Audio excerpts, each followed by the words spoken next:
Hello everyone, welcome to Naira study hub. आप सब कैसे हैं? मैं नायरा स्वागत करती हूं आप सबका आपके अपने YouTube channel Naira study Hub पर। फ्रेंड्स देखिए, आज हम लोग कौन सा टॉपिक पढ़ेंगे। हम लोग वायुमंडल के बारे में पढ़ेंगे, वो भी डिटेल से, जो आपके एग्ज़ाम यानी कि सीटेट के लिए और प्लस आपके यूपी टेट के लिए और भी जो टीचिंग के एग्ज़ाम है उनके लिए मोस्ट इम्पॉर्टेंट है। सो प्लीज़ वीडियो को बिल्कुल भी स्किप ना करें और वीडियो को लास्ट तक ज़रूर देखें। तो चलते हैं, देखते हैं आज की सीरीज़ का फर्स्ट नंबर क्वेश्चन देख लेते हैं, यानी कि पॉइंट देख लेते हैं। उससे पहले अगर आप हमारे चैनल पर नए हैं तो चैनल को सब्सक्राइब ज़रूर कर लें और बेल आइकन को भी ज़रूर प्रेस कर दें, जिससे आने वाली वीडियोस आप तक पहुंच सके। सबसे पहले देखते हैं वायुमंडल। वायुमंडल हमारी पृथ्वी यानी कि हमारी पृथ्वी चारों ओर से वायु की घनी चादर से घिरी हुई है, जिसे वायुमंडल कहते हैं। किसे वायुमंडल कहते हैं? हमारी पृथ्वी चारों ओर से वायु की घनी चादर से घिरी हुई है, जिसे ही वायुमंडल कहते हैं। अब देखिए, आप लोगों के लिए मोस्ट इम्पॉर्टेंट पॉइंट है ये, बहुत ही आप लोग ध्यान से देखिएगा। वायुमंडल में पाई जाने वाली गैसें, इस तरह के क्वेश्चंस आपके एग्ज़ाम में आते रहे हैं और बहुत ही ज़्यादा आते हैं। तो देख लेते हैं, नाइट्रोजन तथा ऑक्सीजन ऐसी दो गैसें हैं जिनमें वायुमंडल का बड़ा भाग बनता है। किनमें बड़ा भाग बनता है? तो नाइट्रोजन और ऑक्सीजन।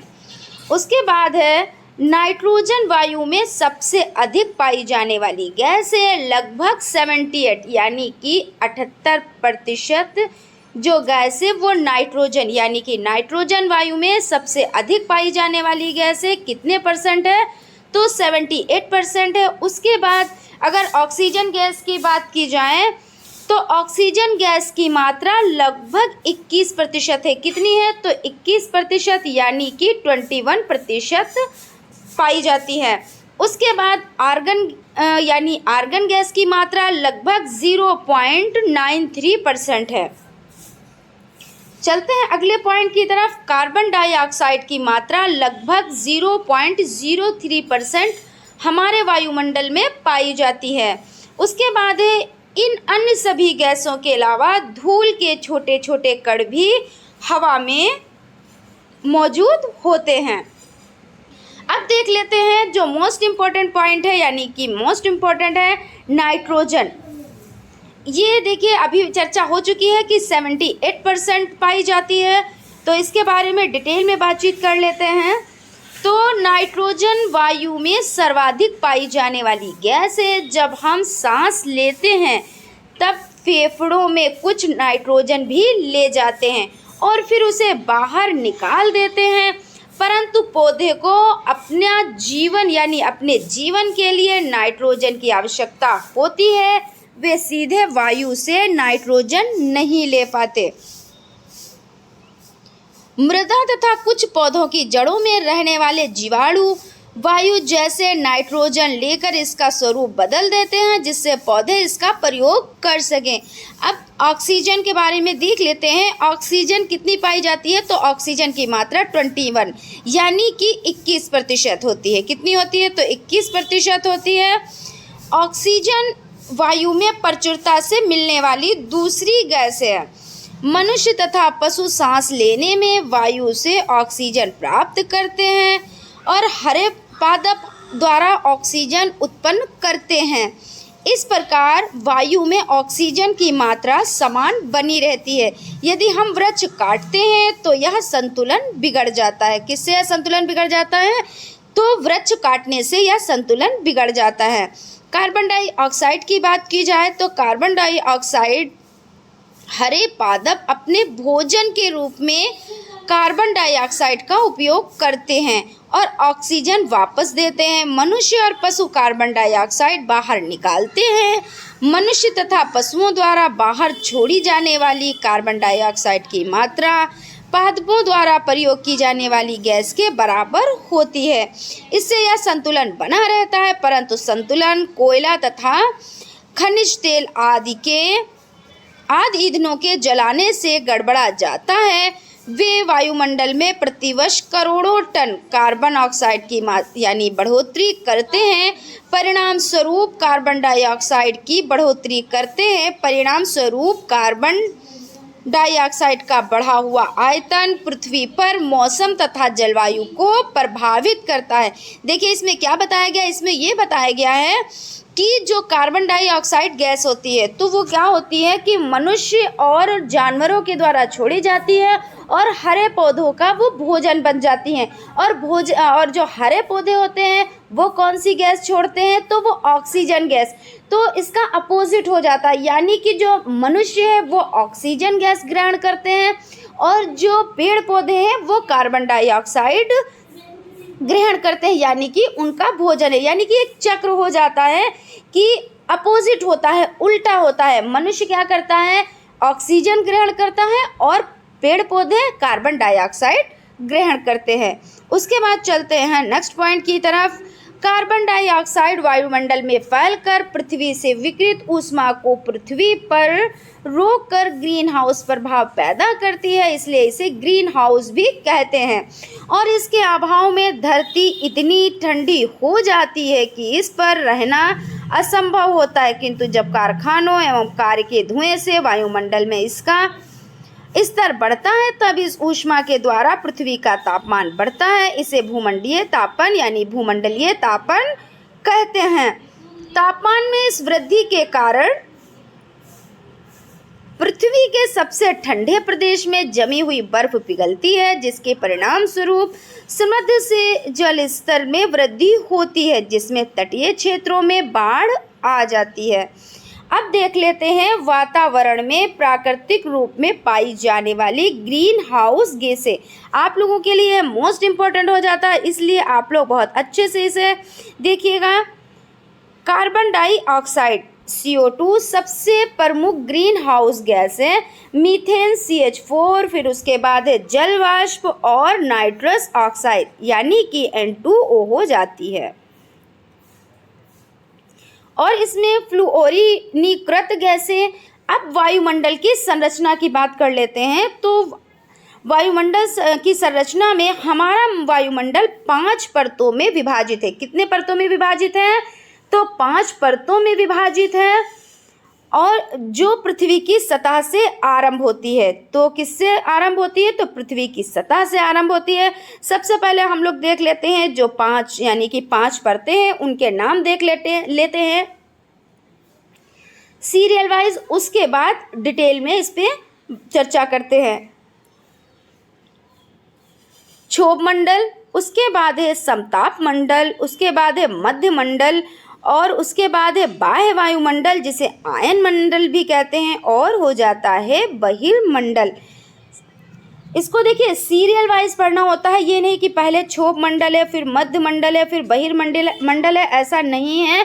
इस तरह का क्वेश्चन भी आता है कि किसके बाद में कौन सा मंडल है, यानी कि हमारा जो वायुमंडल है वो 5 परतों में विभाजित है जो पृथ्वी की सतह से आरंभ होता है, तो उसको सीरियल वाइज लगाना होता है। तो सबसे पहले आपका क्षोभ मंडल हो जाता है, फिर समताप मंडल हो जाता है, फिर मध्य मंडल हो जाता है, फिर बाह्य वायुमंडल आयन मंडल हो जाता है और फिर बहिर्मंडल हो जाता है। इसको अगर ट्रिक वाइज समझा जाए तो छोड़ सबको मैं आया बाहर, क्या, तो छोड़ सबको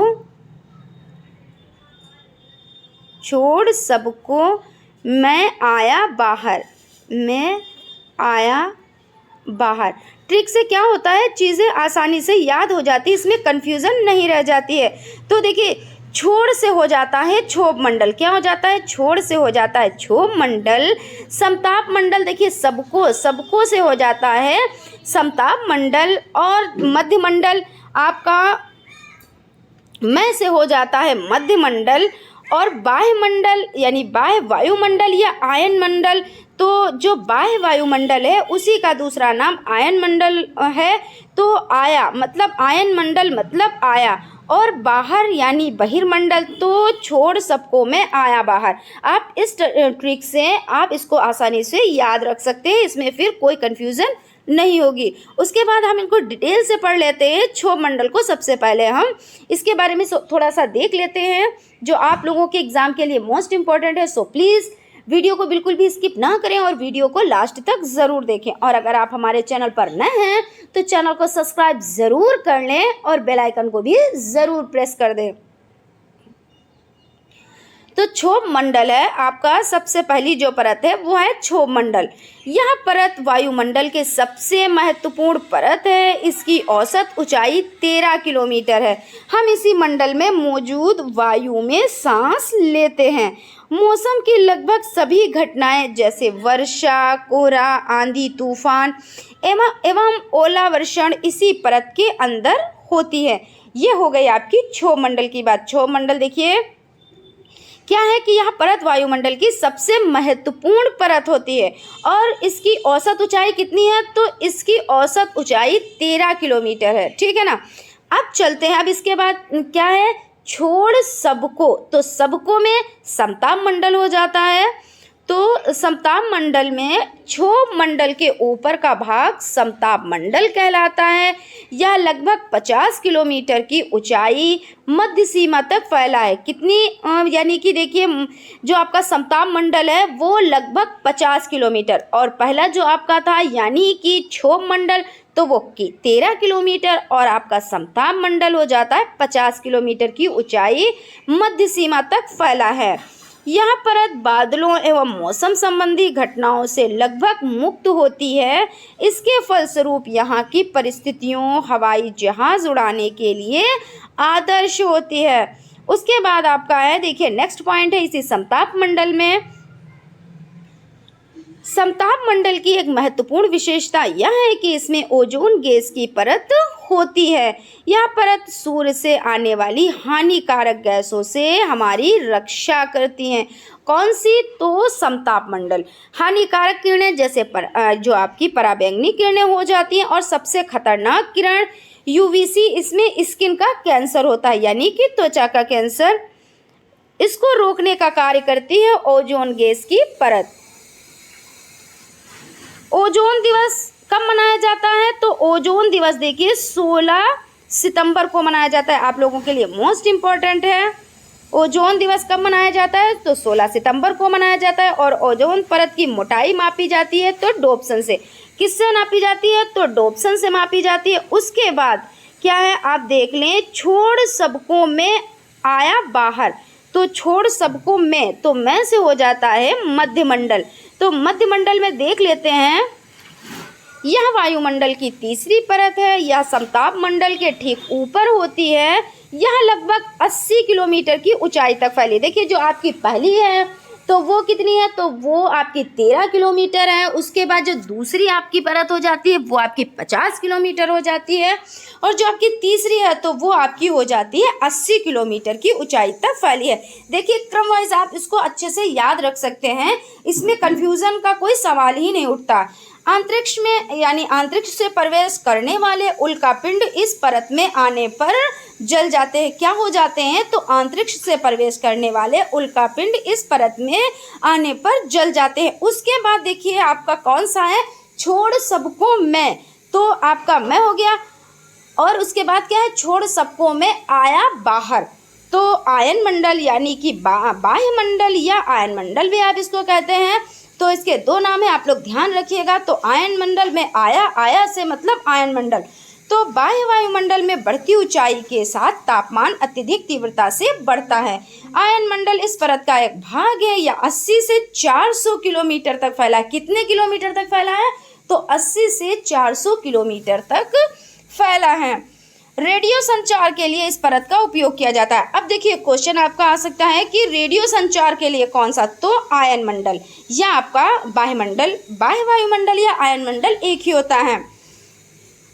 वास्तव में पृथ्वी से प्रसारित रेडियो तरंगें इस परत द्वारा पुनः पृथ्वी पर परावर्तित कर दी जाती हैं। अब आपकी कौन सी आ जाती है, अब आपकी लास्ट है, देखिए छोड़ सबको में आया बाहर। तो बाहर से आपका बहिर्मंडल हो जाता है। ये आपकी लास्ट है। देखिए वायुमंडल की सबसे ऊपरी परत को बहिर्मंडल के नाम से जाना जाता है। यह वायु की पतली परत होती है। हल्की गैसें जैसे हीलियम एवं हाइड्रोजन यहीं से अंतरिक्ष में तैरती रहती है। तो देखिए फ्रेंड्स, हम लोगों ने क्या क्या देखा। हम लोगों ने वायुमंडल क्या है, वायुमंडल में पाई जाने वाली गैसें, इसके बारे में पढ़ा। नाइट्रोजन के बारे में डिटेल में पढ़ा। ऑक्सीजन गैस कितनी प्रतिशत पाई जाती है ये हम लोगों ने पढ़ा। फिर कार्बन डाइऑक्साइड के बारे में पढ़ा।